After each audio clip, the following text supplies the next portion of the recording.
where Russia is going, and what I do know from my visits there is that Russians are less and less willing to talk politics. So I know there were lots of other questions back there. Can you go right back? There's a lady right There's a woman on the right with the red. And afterwards, sorry. Thank you. Thank you. My name is Nicholas. I'm representing Ukrainian Parliament. Can't hear. Could you please speak right into the microphone? Yeah, thank you, sir. My name is Nicholas. I represent Ukrainian Parliament. I want to ask, if this Sunday the parliamentary election will be held in Russia, what do you think if they can get passed democratically or not? What was the question? It's about the Sunday election in Russia. So I did do a couple of interviews on that just this week ahead of this election. I tried, one of the things that's really difficult for us is to try to get officials from Putin's party. Certainly he's never available, but even officials. And I must say that also cramps the style of trying to get some real horses, from the horse's mouth information. Most people think that party in the municipal elections is going to win because there's not really an alternative. Although, interestingly, I talked to Mykola Volkivskyi, who was Putin's, sort of real enemy. He was in jail for 10 years. He has this new sort of democratic opposition activism.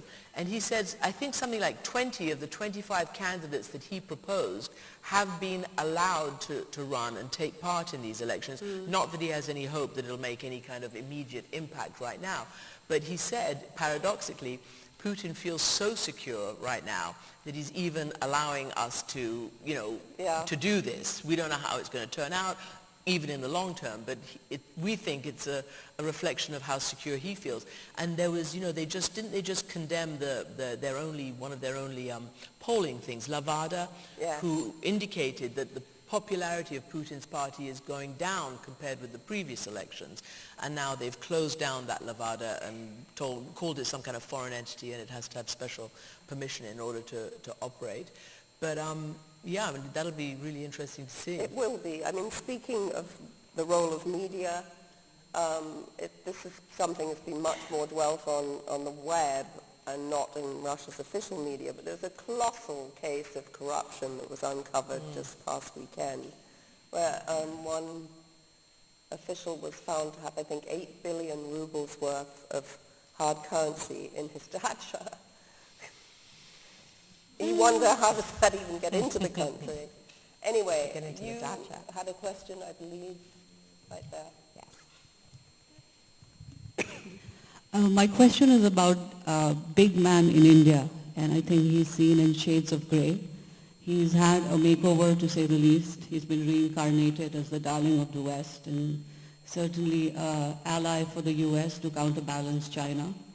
I want to know from you, Christian, how do you view his turnaround, and whether you're optimistic or pessimistic about I'm just going to plead ignorance. I'm sorry, I don't know enough. I don't cover India, but I obviously do see the shift and the change of how he started, how he has carried on, and how he's viewed today compared with how he was viewed in the past.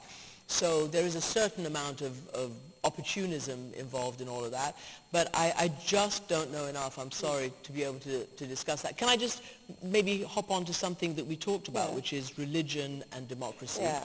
I just think one really important leader to focus on right now, given that Islamism and extremism and ISIS is a big threat to our existential survival and also our democracies, I really think Rashid Ghannouchi and Ennahda in Tunisia are really important to watch now. He, basically said a few months ago that we are divorcing church and state, mosque and state, if you like, that we will no longer be a religious party, but a democratic, political, secular party. It's the most important thing I've ever seen since the Iranian Revolution in terms of Islamic politics. And I think that's really, really interesting to see if it works. Absolutely. Also, the role of women in Tunisia is going to become more and more. And thankfully, even though you're having big struggles in Africa, in many parts of the world, including in the Islamic world, more and more women are stepping up to the plate, and more women are being part, if not of direct government, then of civil society and all the NGOs, and direct government. Even in Iran. Yeah. Well, and if you think about it, if Hillary Clinton wins in 50 days, the President of the United States, the Prime Minister of the UK, and the Chancellor of Germany would all be women. And I wouldn't underestimate, she's got troubles right now, but wow, she has been a big woman, a democratic big woman, and she really is an admirable person, I think, despite her current political we're problems. talking about Merkel, sorry. Absolutely. Yeah, you said